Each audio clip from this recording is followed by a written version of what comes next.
That's a good one. You know, when you go into your favorite sporting goods store and then go to the soft bait section and look at the different shapes of baits, what do you see a lot of? I don't care what the manufacturer is. What baits seem to be the most abundant on the shelf? Well, there's stick baits or cigar baits, like this Trigger X flutter worm. These are the hottest selling shape bait anywhere in the country today for largemouth and smallmouth.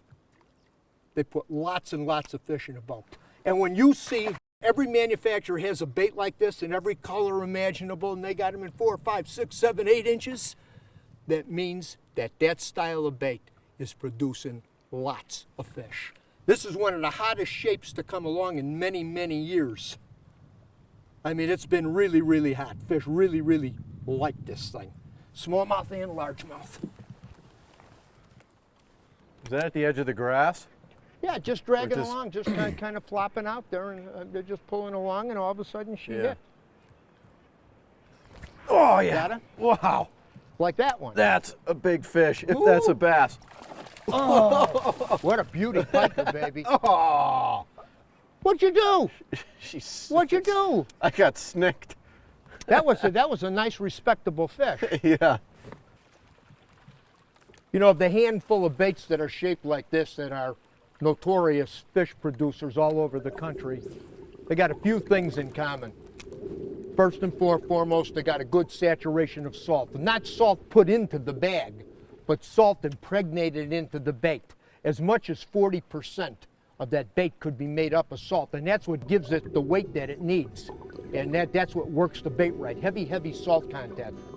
Then some of the better ones all have something else inside the bait. In this case, we're talking about ultrabite. It's not just simply a molded bait with the right colors. There's other things that come into play that makes them the rising stars. There. Got him. Yeah. Nice one. Okay. Wacky? Yeah, whack, right? Okay.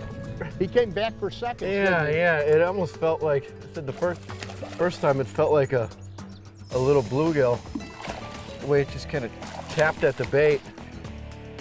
Like those little machine gun, like pop, pop, pop, pop.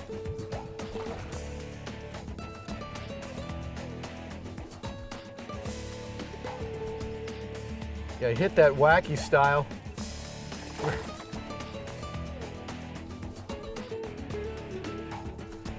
There's a lot of different ways to fish stick baits like this flutter worm.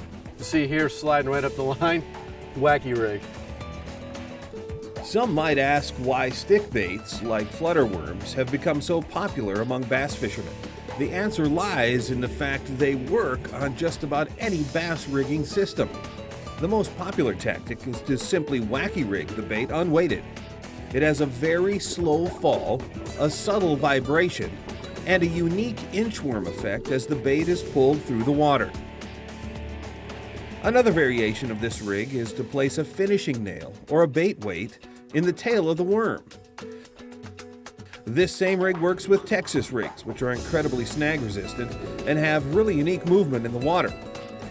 They also work on the classic Texas rig, both weighted and unweighted for heavier cover situations. 4-inch models work on drop shot rigs for finesse fishing. Larger 5- and 6-inch models work great on Carolina rigs for deep water ledge fishing. They also work great on finesse jig heads, like VMC Shaky Head or Half Moon jigs. Now you can see why it's one of the most popular soft baits made for bass today. They're simply a very versatile soft bait profile that can be applied to a wide range of fishing situations. You know, there isn't a lot of baits that you could make the statement that it's an all-season open water bait. Yeah, you know, by adjusting the size and some of the riggings on a body of water you're on, this thing catches fish all season long.